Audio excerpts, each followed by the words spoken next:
함께 보겠습니다. 네, 블룸버그에서도 보도가 나왔고요. 미국 해군이 이 콘스텔레이션급 호위함을 사실상 축소했다라는 얘기입니다. 이 미국 해군이 기존에 가지고 있던 이 군함 계획을 백지화했다는 얘기죠. 예, 그렇습니다.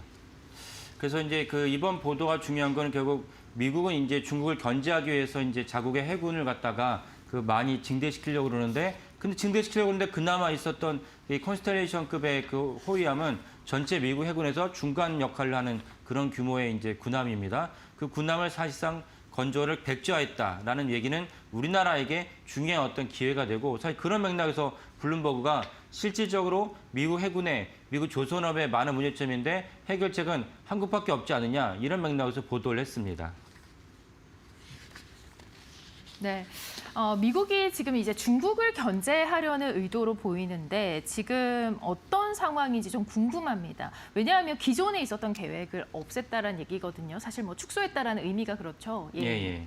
현재로서는 이제 중국은 군함이 400대가 되는데 미국은 군함이 290척밖에 안 됩니다. 그러면은 전체적인 규모만해서 미국이 중국보다 압도적으로 뒤지는데, 여기에 또 많은 분들이 생각하실 때는 아니, 항공모함이라는 관점에서는 미국이 압도적이고 중국은 항공모함이 하나가 있긴 하지만, 우리 전문가들은 또 많은 분들이 또 이제 군사 전문가들이 아니지만은 그 해군에 관심이 있는 항공모함에 관심 있는 많은 분들은 유튜브나 다른 정보를 통해서 취득한 정보로는 중국이 갖고 있는 이제 항공모함이라는 것은 실질적으로 항공모함에 받아들일 수 없는 그런 능력이다라고 이제 생각하시는 분도 계시겠지만, 항공모함은 그렇지만 항공모함 갖고 이제 전쟁을 치는 것만은 아닙니다. 그래서 실제로 전쟁을 치를 때 중요한 것 중 하나는 무엇이냐면은 실제 해군의 규모가 더 중요하다라고 이제 CNN과 블룸버그가 공통적으로 말을 하고 있습니다. 그런 점에서 아까 말씀드린 중국의 해군 군함의 규모는 400척이고 미국 해군의 군함은 290척이니까 한 3분의 2에 불과하지 않습니까? 그런 점에서 미국 해군이 군함을 늘리지 않으면은 현실적으로 어렵다라는 점이 중요하고, 현실적으로 어려운데 그러면 실질적으로 미국 본토에서 해군을 건조시킬 만한 조선소가 없지 않느냐, 이 점이 사실은 이제 미국에서 아픈 대목이라 하겠습니다. 네. 이 부분이 이제 예전에 하나조선소 얘기 나올 때도 사실 뭐 미국에서 자체적으로 건조하기가 어렵다, 이런 얘기를 저희가 히든글로벌에서 보도를 해드린 바가 있는데, 지금 얘기를 들어보니 중국보다도 미국이 이 척의 수가 적습니다. 규모면에서 중국에게 좀 밀린다, 이렇게 보여지는데 사실상 그렇다면 군함 건조를 늘려야 하는 건데, 앞서 언급한 대로 지금 건조 자체를 좀 축소를 한 게 좀 의아스럽습니다. 예. 그 결정적인 이유는 무엇이냐면 미국의 조선업의 경쟁력이 뒤지다 보니까 실제로 투입한 예산을 맞추지 못하고 공기가 늘어납니다. 공기가 늘어나면은 예산이 더 많이 추가되는 이런 악순환이 발생을 합니다. 그래서 펠란 장관이 이제 2주 전에 아까 말씀드린 미국 구축함에 대한 건조 계획을 100% 이제 축소한 것이고 백지화했는데, 그러면 이제 그걸 갖다 좀 더 비용 면에서 본다면 블룸버그는 뭐라고 보도했냐면, 한국 조선업이 한 척을 건조할 때 미국 조선업은 2척의 건조 비용이 필요하다. 그러니까 가성비만 공기를 가성비만 따졌을 때 미국의 조선업은 100%가 넘는 이제 비용이 추가로 한국보다 필요하다는 것을 지적을 했습니다. 그래서 미국 해군의 건조를 많이 늘려야 되지만 비용이 너무나 많이 늘다 보니까 자국의 건조를 갖고 조선업에서 건조하는 건 실질적으로 어렵다라고 이제 인식을 하고, 그 때문에 그러면 대안이 무엇이냐, 이런 맥락에서 블룸버그가 길게 이제 보도를 했습니다. 네.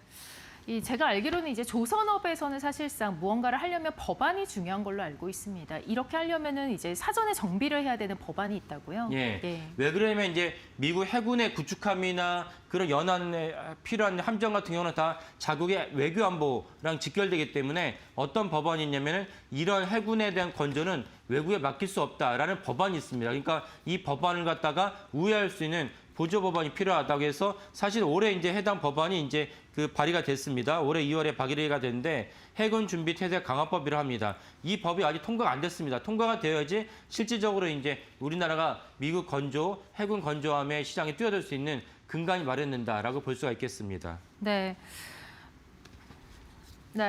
이 법안, 지금 말씀하신 거 들어보니까 해군 준비 태세 강화법입니다. 자, 급한 쪽은 결국은 미국이거든요. 그러다 보니까 법안이 이제 통과가 된다라는 전제 하에로 본다면 우리나라가 좀 주인공이 될 수도 있겠습니다. 예, 맞습니다. 그래서 법안이 통과된다는 전제에서 이번 사안을 들여다본다면 결국은 HD 현대중공업과 하나오션이 이제 주력 종목으로 떠오르게 됩니다. 왜냐하면 두 회사가 방산을 하고 있고 두 회사만이 잠수함을 건조한 이력이 있습니다. 그리고 다른 어떤 구축함도 건조한 이력이 있기 때문에 두 회사가 미국 해군에 대한 조선업 수주에 대한 그 뛰어들어서 열매를 갖다가 향유할 수 있지 않을까라고 생각을 합니다. 지금 화면에 보이신 대로 그 금요일날 종가 기준으로 HD 현대중공업과 이제 하나오션에 대한 YTD가 나오고 있는데요. 하나오션 YTD가 무려 187% 엄청나지 않습니까?